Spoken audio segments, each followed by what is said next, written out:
sometimes people say that there's no good men out there, or even there's no good women out there right before they drop their standard. There's no good men out there, so I might as well. So that's why I'm going to. That's why I'm. Blah, blah, there's blah. no good men. And when I say drop the standard, I'm not talking about superficial things. I'm talking about things in the area of morality. I'm talking about things in the area of a person who's faithful, things in an area of a person who's going to be a healthy partner.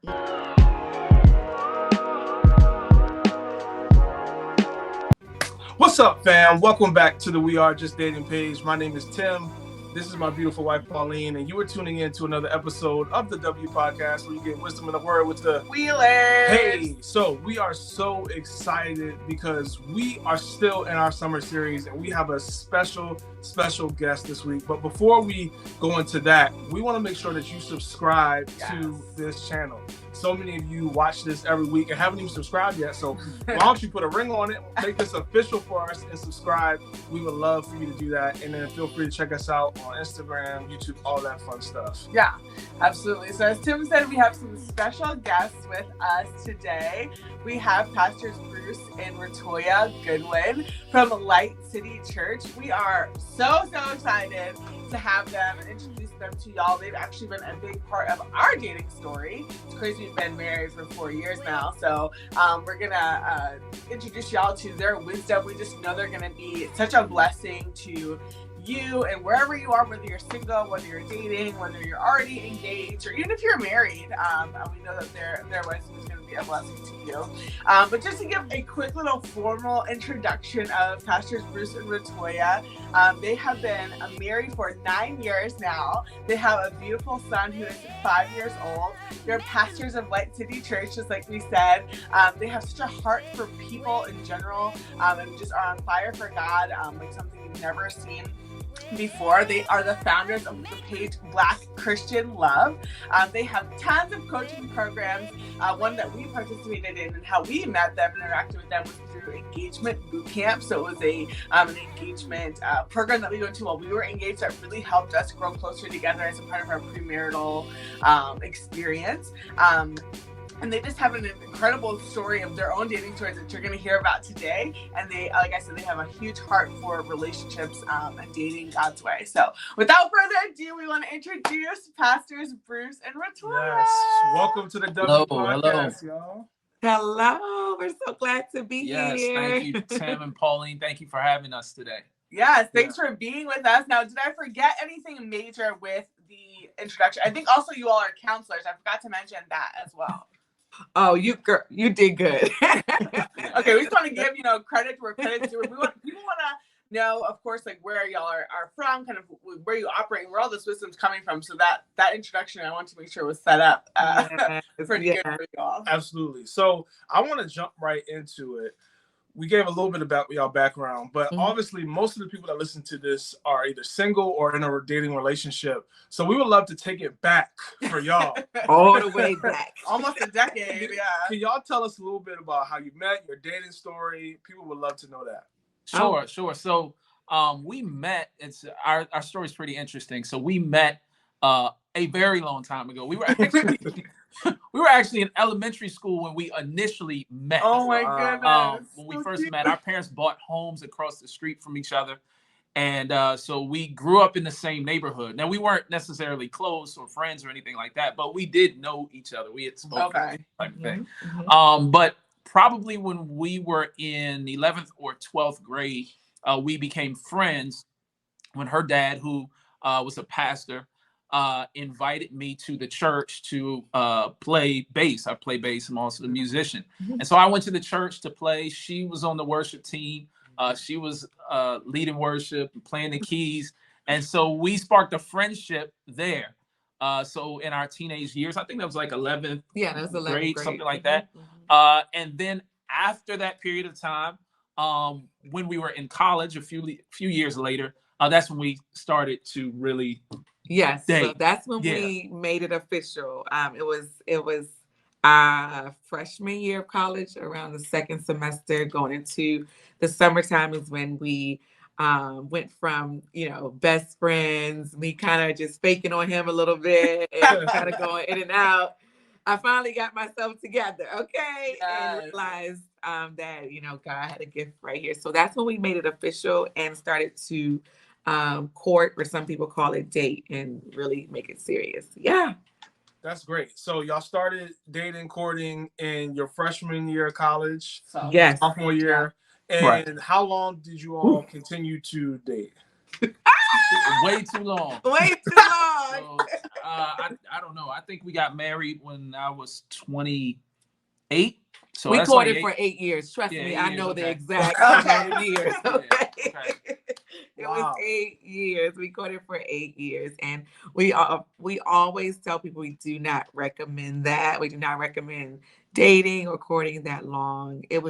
It's our story, and because we started so young, we were not ready for marriage at Right. 20 years old. Yeah. So, but yeah, 8 Yeah. years.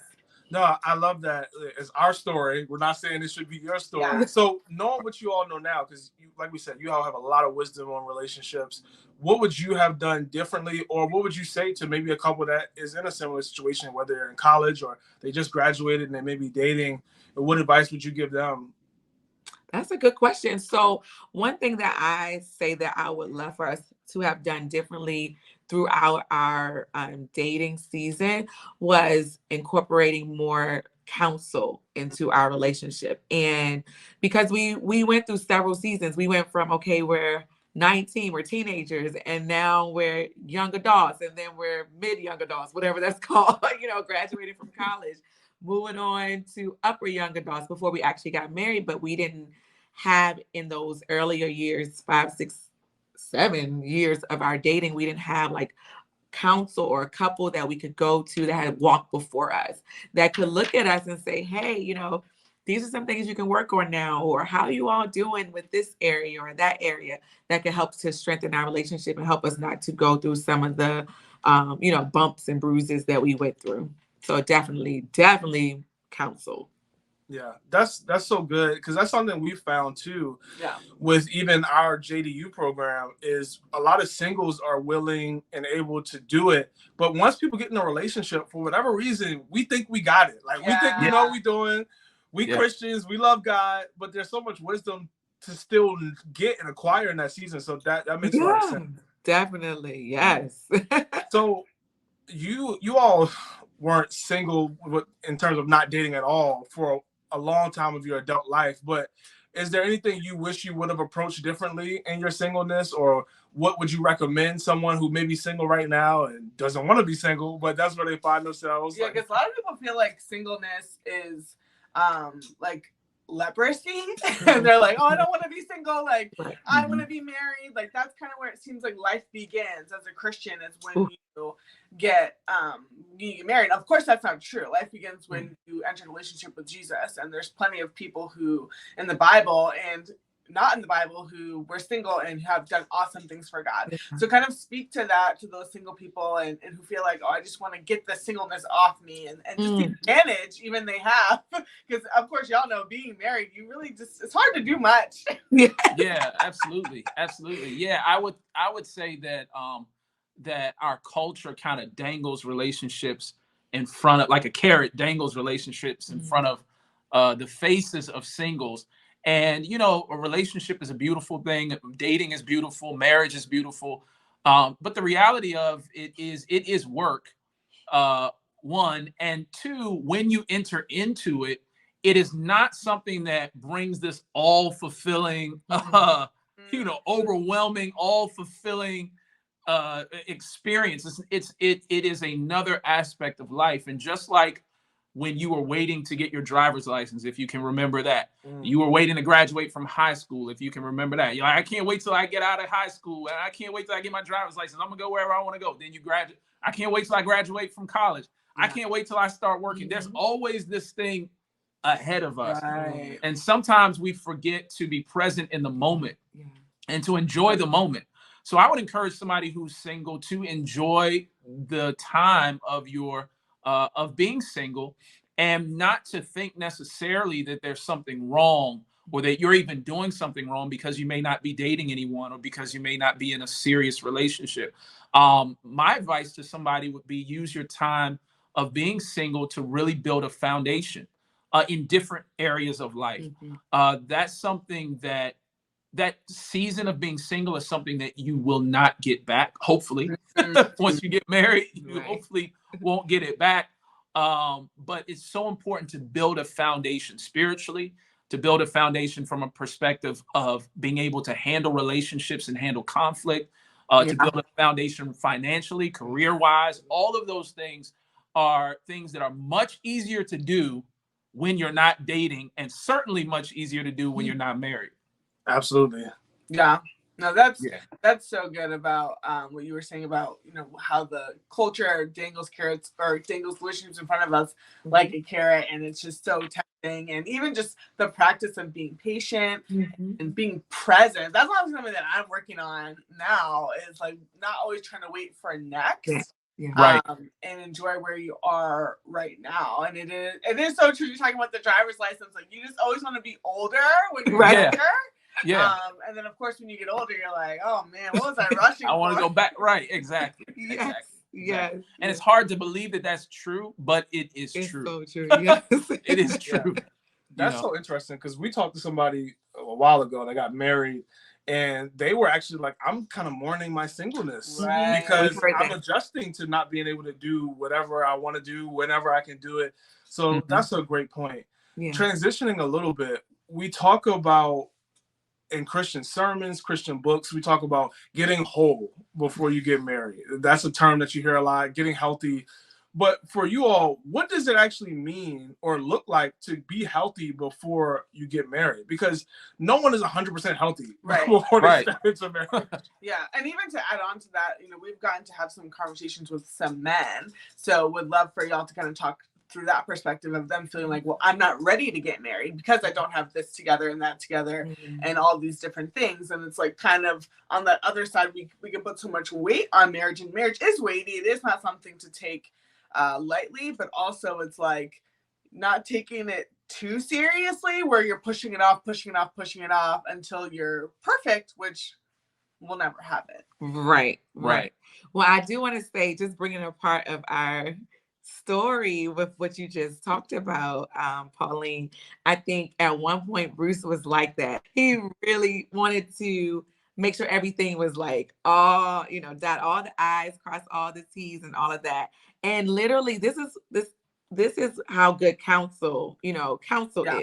One of his people that are close to him, one of his mentors, you know, sat him down and was just like, you know, the Bible says that he that finds a wife finds a good thing, but also the next part that no one talks about, it says also obtains favor from the Lord. And so he was like, the things that you think you're missing, the things that you want to have, like, take that step of faith and go ahead and marry her and watch all the things that you desire and even more become more possible because you're connected with your wife. And so I would say that to any gentleman that has found a woman and you see that this is somebody that you want to be with, and you walk through the process and you're constantly, you know, looking at how you can, of course, become a better man of God and all of those different things. But remember that as you join as husband and wife, there's so much greater power and even favor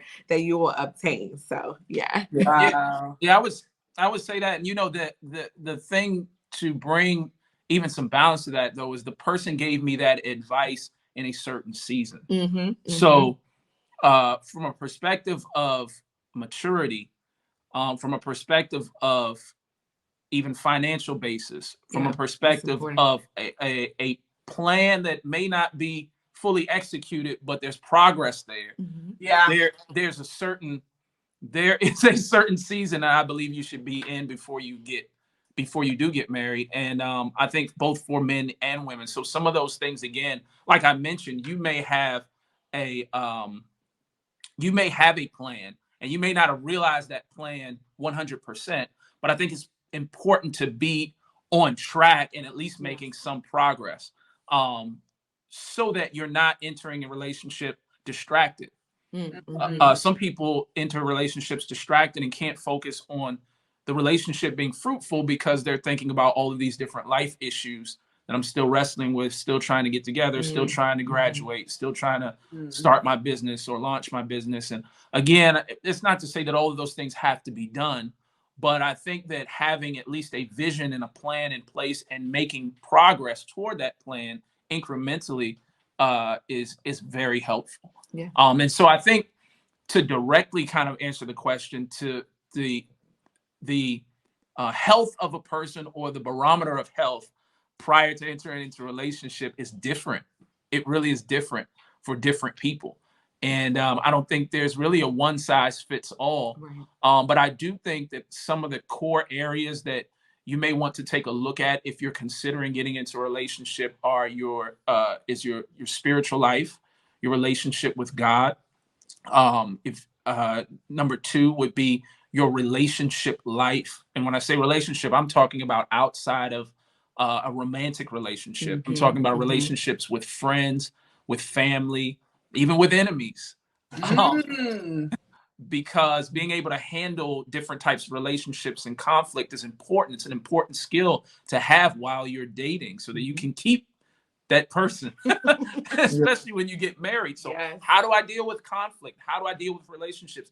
Am I able to keep long-term relationships even with friends? Wow. Do I hear certain criticisms that I may not like, but may have a little bit of truth to them?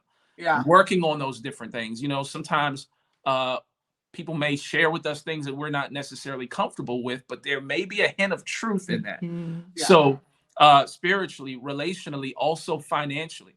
Again, most of us have financial goals that we've not attained yet, but are we on the path? Are we on the trajectory? Maybe you haven't graduated yet, but are you enrolled?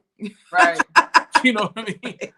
Maybe you haven't made $1 million yet, but have you opened the business? Right. Those types of things. You're on the trajectory. And then finally, I would say, from a perspective of financial, spiritual, relational, and then the fourth one would be emotional. Yes. Being able to handle your own personal emotions in a healthy way, meaning being able to manage them without hurting others. Wow. Because throughout the course of a relationship, whether you're dating, and especially when you get married, you are going to hit seasons and hit situations that will pull out all types of emotions. And, there are different ways to work on that, but it's certainly easier to work on that in your single season. Yeah. Wow. That is so good. Being able to handle your emotions without hurting somebody else. Because how many times do we have conflict with people, and then you don't handle the conflict well, and you're adding conflict onto conflict conflict because you're mad. You're having an argument about how you were arguing. Well, I don't like the way you spoke to me, and now I'm mad about that. And then you don't even really remember why you're mad. Right, exactly. Right. And that can carry on for decades. Right. Extreme situation. Yeah. So we're talking about healing, and there may be someone that's listening or watching this right now, and they're like, I want to get whole, I want to be healthy, I want to work, but where do I start? Yeah. And I'm sure as pastors, you all deal with this a lot, with people coming to you with that similar question. So what would you guide them towards to help them on that journey? Well, I would say that the first step would be just to pause. When I say pause, sometimes people can enter into dating situations or relationships out of pressure. Not pressure from the other person, but pressure from the culture, pressure from Instagram, pressure from the invitation to everybody's wedding and engagement celebration and baby shower, and the list goes on. So I think the first thing would be to pause, to pray, and to really ask God, what do you have for me now in this season? And so if a person is coming out of a traumatic situation, or they've experienced some type of trauma, I believe that there needs to be some time before dating, not time as in like a timeout, like punishment, like you don't deserve to date anyone because you just came out of a traumatic situation, but really time to assess what happened. Yeah. To assess maybe what could have been done differently, and to, as she mentioned earlier, seek counsel. Yeah.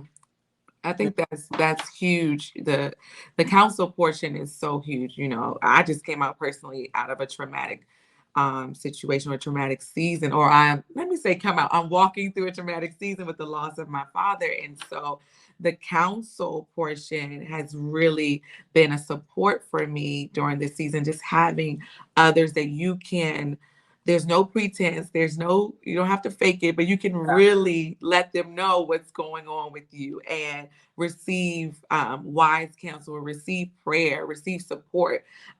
I think that is so key to walking towards healing, because sometimes you can hit roadblocks while you're healing, right? Yeah. And I've seen that with myself. You know, sometimes I need someone to say, okay, we're here, but how can we get from here to there? We got to keep moving forward. And so the counsel portion is huge. And definitely, I say it all the time that prayer is a big part of healing. A lot of times, sometimes we feel like we have to withhold the feelings of disappointments, the feelings of anger, the feelings of bitterness from God, when in fact, there's such an open door for us to actually release that on him and to share that with him. And it also opens up our hearts to be able to receive healing in those deep wounded places. Yeah, I love that, because I feel like a lot of times it's easy when something happens to us or we've gone through things, we don't really want to share it with others. Yeah. And then we don't even want to share with God, even though he knows it all. Right. But we don't even want to be honest. And some people may not know that they can be honest with him like that. So that's so good. Now, this isn't on the list of questions, and hopefully y'all don't mind, but it's just something that has been coming up while I've been sitting here listening to you all speak. And it's something that comes up a lot when we're talking to singles. And we hear a lot of Christian singles say, there's no good men out there. Or there's not enough. Or there's not enough Christian men out there. And I'm sure y'all have a take on that or opinion on that. So one, I would love to know just what your thoughts are on that. And then two, do y'all have any suggestion for our ladies out here where to find these Christian brothers at? They're a well somewhere. Right. No. They're a well, just go dig them up, right? Right. I'm going to let Bruce start with that one. I would start with saying I would challenge you by saying to increase your level of faith in that area.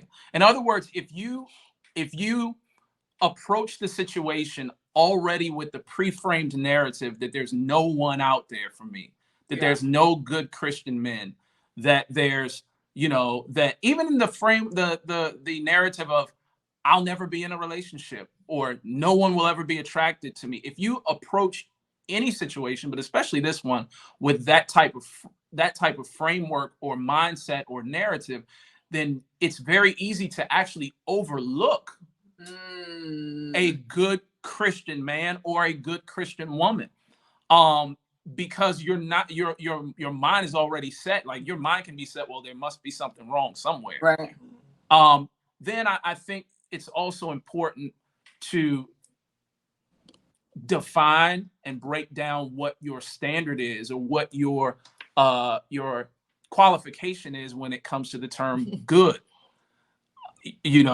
and to look and see if that standard is actually something that is necessary or is it something that may be superficial. In other words, somebody may say there's no good Christian man because nobody approached me that was 6'3", works out every day. Always the height. Makes $100,000 plus a year. I've heard it all. And, that type of thing. Perhaps no one has yet approached you that way, but perhaps there was another guy who was a good guy. Right. But because of that framework, we can overlook opportunities. And I think that works on both sides, both for men and women. Yeah, I think you've even said before, like if women carry that heart, like there's no good Christian men. And also you said it can be like a repellent and they don't even know. You remember saying that? Yeah. It can be repel actual good men, because that's like your heart that comes out of you, whether you know it or not. We're spirit beings. Right. So it affects the way you look, but also affects, like he was saying, men can sense that. Like, if there's, because really that's kind of coming out of a place of bitterness, you know? You have an attitude. You kind of get that chip on your shoulder. Yeah. And I'm thinking about the scripture that says, guard your heart with all diligence, for out of it flow the issues of life, the springs of life. Whatever is going on in your heart flows out into your life. Mm-hmm. And that flowing out into your life, it's at the same time, I want to be empathetic of someone who's had bad experiences, right, and someone who has landed in that frame of mind for seemingly good reason. It's just so important to allow God to cleanse that well. That's good. Because out of that well of your heart flow the issues. That word issues there is like rivers or streams of life. And so we want that stream to be clean. Yeah. We want that stream to be full of faith. We want that stream to be full of hope. Wow. So that the stream doesn't come out and end up interfering with a great person or a great opportunity to be in a relationship. And I think that just that little adjustment of maybe I haven't found one yet, or one hasn't found me yet, is a better approach than to say there's none out there. Right. Because even we've talked about this too, because if you have that mindset, it's like, okay, let's accept that as truth, right? There's no good men. Where does that leave you? Right. It's a period. Like it doesn't help you. It doesn't help you get what you're believing for. It doesn't help you, it doesn't restore your hope. And I love that, because it even goes back to what you all mentioned earlier about taking that time to heal from whatever you've gone through, and even acknowledging like, hey, I have been hurt in the past by the opposite sex, or maybe I saw an unhealthy marriage when I was growing up, and that's why I believe what I believe. But it's also like, have you surrendered that to God? Or are you taking your experience as truth? Because if we're being honest, that's combating and it's contrasting with the word of God, because God says that he withholds no good thing from us. So he's not holding a good husband or a good wife from me. If God's word is the beginning of our truth and our worldview and not our experiences. So that's an awesome challenge, because I think we look at the numbers and the facts, especially for Black folks, it's like us women, it's the numbers aren't in our favor, but it's like, hey, God's word is in my favor. That's above that. And to your point, I just wanted to say this last thing about it, Pauline. Sometimes people say that there's no good men out there, or even there's no good women out there, right before they drop their standard. There's no good men out there, so I might as well. So that's why I'm going to. That's why there's no good men. And when I say drop the standard, I'm not talking about superficial things. I'm talking about things in the area of morality. I'm talking about things in the area of a person who's faithful, things in an area of a person who's going to be a healthy partner. I would challenge that person again to restore your hope. Allow God to restore your hope. Yeah, I love that. I love that. I love you all bringing the word in, because we absolutely believe in the word for sure. Yeah. Now, for those listening who believe in the word, but they also look past this, I need something practical. Is there anything? I know it's a tough subject. Is there anything you would suggest someone to do if they are trying to put themselves out there? Yeah, I would say get to know people. Like, be conversational. Have conversation, especially in groups and group settings. When you go in a group setting, instead of just talking to and connecting with the people that you came with or the person that you always talk to, come outside of that circle and talk to someone else who's new. Even if there's not a romantic interest there, the practice of having a conversation with somebody that you don't know will warm you up for the real deal. No, that's you never know who knows who either. That's what I was. Yeah, that is what I was going to say, because even recently, one of my sister friends, as I call her, she didn't meet. She's married now. She didn't meet her fiance like directly, just walking down the street or at a certain event. It was someone that knew her, that she had, in her community, that said, that knew him, that said, hey, I know someone. So maybe you already have talked to everyone in your community. I doubt it, but go and talk to someone else outside of your community and build relationships outside of your norm. And you never know. God is able to do exceedingly abundantly above you can ask or think. He is able to do it. And so, but we do have to take like that, like you were just talking about, different steps of faith to do that, practical things. Yeah. Something else, kind of looping in what we were talking about earlier and what you just said was so good, Rotoya, about allowing the people that you're already connected to connect you with others.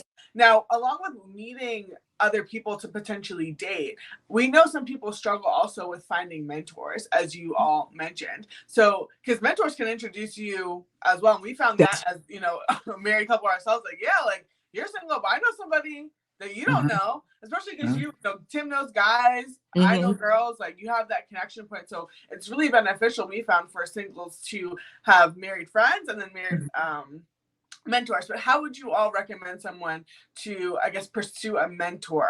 Because we found a lot of people find that maybe intimidating, or like, well, I don't really know, and like even just people overcoming rejection comes to that relationship. So what tips do you have for that? Well, I would say that it's really important that you look at someone or look for someone or a couple or an individual that is a few steps ahead of you and has either ended up in or is moving towards and is further along on the same path that you are in. I think it's important to see yourself, or to be able to see yourself in the person that you may call a mentor in a degree. In other words, to say, hey, in 5 to 10 years, I'm not trying to be them, but there are aspects of their life, aspects of the way that they carry themselves, aspects of their relationship either that I admire and I'd like to incorporate. And most of the time, if you think of it, if you approach it that way, you will find that many times those people are open to share. And mentorship doesn't always have to be a big official thing. It doesn't always have to be like a contract sign, like you are now officially my mentor forever. Right. You know, there are people that have mentored us from a distance. Yeah. There are people that I've been able to look at and admire from a distance that they don't even know it. Right. So, and then there are others that have been more up close and connected. And all of the relationships, quality relationships, I would say, that we have with older couples or couples that are ahead of us in different areas started off organically, meaning just us asking questions, us connecting, having conversation, going out to dinner, you know, that type of thing.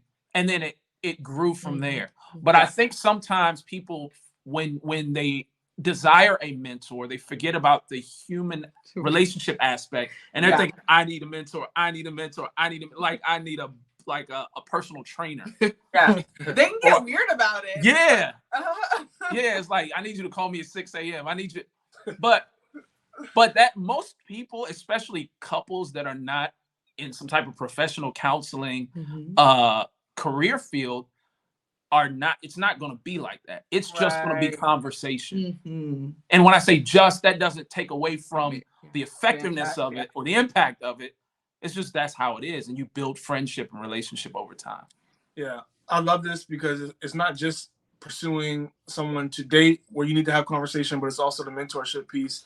And I think if you can just learn how to practice having conversations with people, not trying to get anything from them, but just genuinely having conversations, it can open up a lot of doors for you.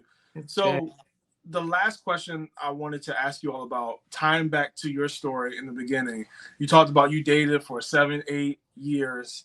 We wanted to know, in your opinion, how long is too long to wait for a ring? Maybe a couple's watching this and they've been dating 2 years and the woman's looking at the man like, all right, like, what's up? What would you all say about that question? Ooh. That's a good question. So we definitely said, like we said in the beginning of the interview, that what we did was way too long. But the reason for that was because of the season that we were in.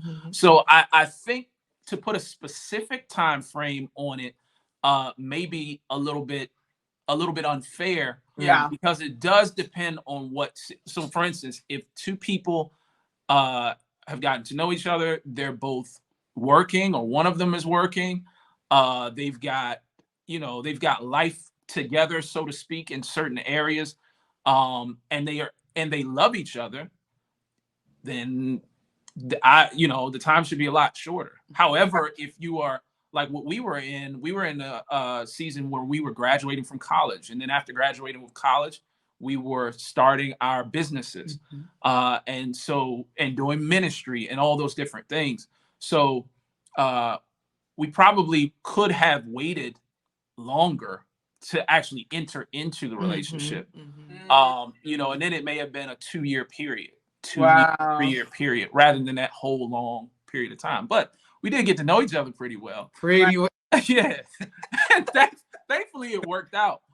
But I think the better question, if it's taking, let's say it's taking a long time, and like Tim said, the lady's looking at the guy like with the side eye, right? Or even the guy is ready to make his move, and she's like, I don't know. I think the real question is why. Yes. Ask your partner why. Have just like a real conversation, but not a conversation from like a aggressive, like I'm mad at you about this type of conversation. Right. You better get yourself together. Right. But like really, let's talk about what's going on here. Something just came to me. I don't mean to backtrack, but something just came to me about the previous question. And we were talking about the power of, or the skill of, having conversations with people. If you see a couple, here's a practical tip. If you see a couple or an individual and you think they may be a good person that you can learn from or mentor you even in the area of relationships, all of these questions that Tim and Pauline just asked us are great questions to ask them. Like, hey, how did you and your spouse meet? And they'll love to share it with you. I guarantee it. Right. People love talking about themselves. Yeah, people love talking about themselves. And when they start talking about themselves, then that relationship begins. Yeah. Then after that, hey, you guys were dating. So if, as a young adult, what's some advice that you would give looking back? All of those, they just gave you the blueprint. Yes. So take those questions and you won't have any problem finding support. Yeah. But so I would say it depends on the season. Yeah. But the real question is why. Right. Because like you said, I think we joke about it all the time. Like we dated for 2.5 years before we got married. Well, dating and engagement was 2.5 years. And we thought that was really long at the time. And it all depends. But we always say, like, okay, if we started dating now, if we started dating as 28-year-olds, like we probably would have been 3 months and engaged. But we started dating Tim was in college. I wasn't working full time. Like things were so different. And we do totally agree and tell people all the time, like if you start dating when you're in high school, it's gonna be a long road. And that brings in the whole debate of like, and I always joke like, oh, I don't want our kids dating in high school because it's just, I feel like it just sets you up for a hard time. But of course, like that's not everybody's story. But if you're 35 years old and you have a home and you have no debt and you still don't want to get married, it's kind of like, well, what's the problem? Like, there's something else deeper going on. Yeah, definitely. Than that. But yeah, I think that's totally fair what you said about like, it's not, you can't be a cookie cutter, kind of response, but it is the reason and the context really does matter for folks. So hopefully that's helpful for any of you, because we do, there are stories of people, the girl will be sending DMs to her boyfriend like, look who else got engaged. Oh yeah. It's like, don't put that pressure on that man. He's over here saving his pennies, but he's only working at, he's not making kind of money. So right. Yes. No, that was so good. Y'all have given so much wisdom and advice today. Is there any last thing, comment, thought that you want to share just to encourage people who may be listening? Well, I would say just, my wife said it before, is having counsel is so important. Having resources is so important. And a lot of times if people do start looking for resources or looking for help, generally they start looking for help during the engagement season, generally. However, in many cases, it's too late. Yeah. So I love the fact that you guys are making resources and content and all of what you're making available to people before they get to the engagement season in what I think is the most critical season, which is the dating season, aka getting to know the person. season, because that's where you really determine whether or not it's going to work to move to the next season. So I would say my recommendation for anybody listening to this would be, or watching this would be, get everything Tim and Pauline have. That's right. I agree. Most of which we learned from y'all when we took your course. But yeah, absolutely. Yeah, we did not pay them to say that. Right. Facts. Yeah. No, but that's so good. It's so true, because we say all the time, the ring can blind you. Once you get that ring on your finger, it's really hard. So I agree 1,000%. Even if it's not us, like, please do something. Yeah. Absolutely. I agree. Yes. Well, this has been phenomenal. Thank you all for joining us, giving us your time. Where can they, if they were like, man, I just want to learn so much more about them, where can they connect with you all, find you all? What's some information? Awesome. So our coaching programs is found on Instagram. It's called black.christian.love, black.christian.love. You can find us there. And personally, at Rotoya Goodwin. And Bruce, who are you on Instagram? I don't use it that much. So I don't know. I think it's at BD Goodwin. That's right. Probably just message Rotoya and ask her. Yeah, just message her. And then I'll get to Bruce, and then we'll work it out. But we will, that's how you can connect with us. Yeah.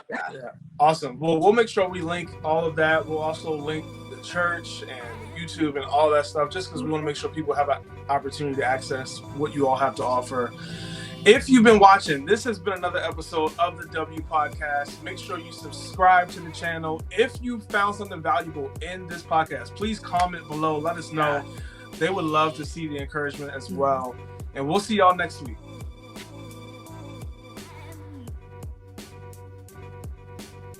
Thanks for watching this video. To get more Christian relationship advice, subscribe to our channel. And make sure you check out our other videos as well.